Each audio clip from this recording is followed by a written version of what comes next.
Querido Jesus, lerei agora as páginas da Tua vida, que elas me levem a te amar cada vez mais e que Tuas palavras firam o meu coração e me levem a mudar de vida. O Evangelho de hoje é o Evangelho de São Marcos, capítulo 9, versículos 38 a 40. Naquele tempo, Jesus disse a Jesus: Mestre, vimos um homem expulsar demônios em teu nome, mas nós o proibimos, porque ele não nos segue. Jesus disse: Não o proibais, pois ninguém faz milagres em meu nome para depois falar mal de mim. Quem não é contra nós é a nosso favor. Palavra da salvação. Glória a vós, Senhor. Vamos olhar para Jesus. Jesus, no Evangelho de hoje, nos dá uma lição de que dentro da igreja há muitas vocações, muitas maneiras de seguir Jesus Cristo.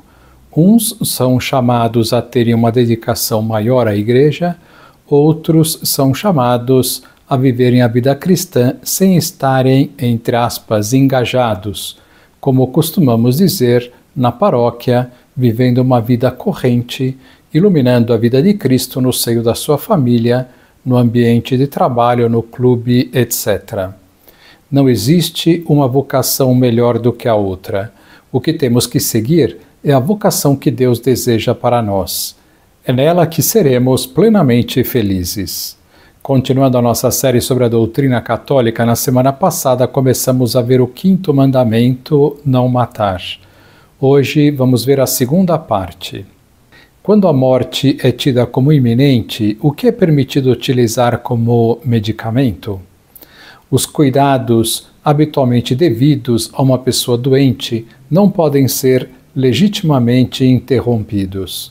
São legítimos o uso de analgésicos que não têm como fim a morte, e também é legítima a renúncia ao excesso terapêutico, isto é, a utilização de tratamentos médicos desproporcionados e sem esperança razoável de êxito positivo.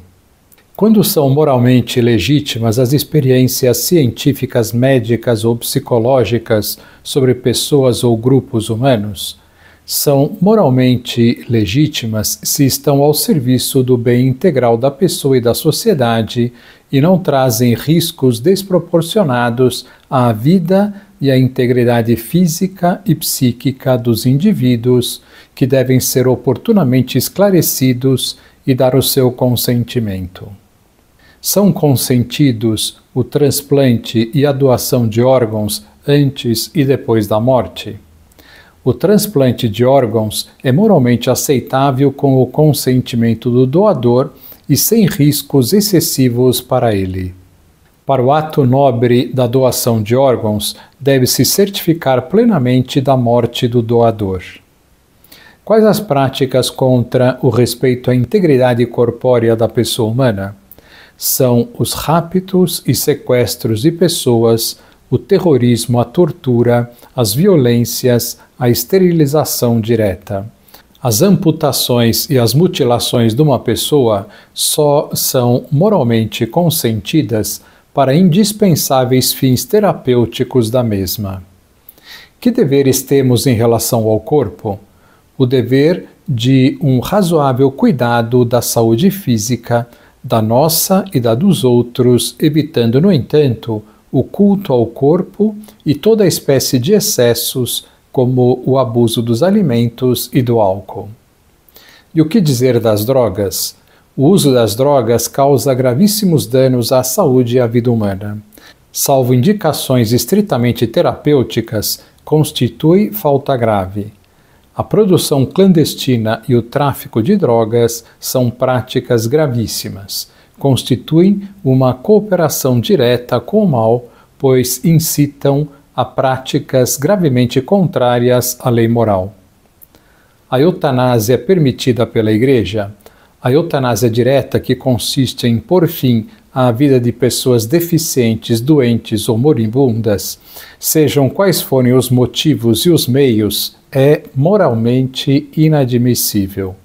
Assim, uma ação ou uma omissão que, em si ou na intenção, gera a morte a fim de suprimir a dor, constitui um assassinato gravemente contrário à dignidade da pessoa humana e ao respeito pelo Deus vivo, seu Criador. Como tratar os corpos dos defuntos? Os corpos dos defuntos devem ser tratados com respeito e caridade. A sua cremação é permitida se não puser em dúvida a fé na ressurreição dos corpos. Que pede o Senhor a cada um em ordem à paz? O Senhor, que proclama bem-aventurados os que promovem a paz, pede a paz do coração e a denúncia à imoralidade da ira, que é desejo de vingança pelo mal recebido, e do ódio, que leva a desejar o mal ao próximo. Estas atitudes, se voluntárias e consentidas em matéria de grande importância, são pecados graves contra a caridade. Quando é moralmente consentido o uso da força militar? O uso da força militar é moralmente justificado pela presença simultânea das seguintes condições: certeza de um dano permanente e grave, ineficácia de outras alternativas pacíficas, fundadas possibilidades de êxito, ausência de males piores, considerado o poder atual dos meios de destruição. A quem compete a avaliação rigorosa dessas condições em caso de guerra? Compete ao juízo prudente dos governantes, aos quais compete também o direito de impor aos cidadãos a obrigação da defesa nacional, salvo o direito pessoal à objeção de consciência, realizando outra forma de serviço à comunidade humana. O que exige a lei moral em caso de guerra? A lei moral permanece sempre válida mesmo em caso de guerra.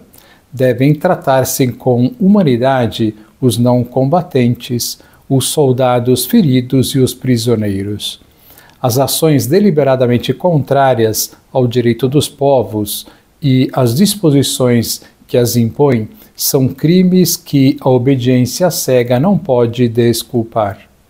Devem-se condenar as destruições em massa, bem como o extermínio de um povo ou de uma minoria étnica, que são pecados gravíssimos e obrigam moralmente a resistir às ordens de quem os ordena.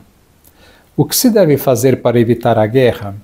Devemos fazer tudo o que é razoavelmente possível para evitar de qualquer modo a guerra, devido aos males e injustiças que ela provoca.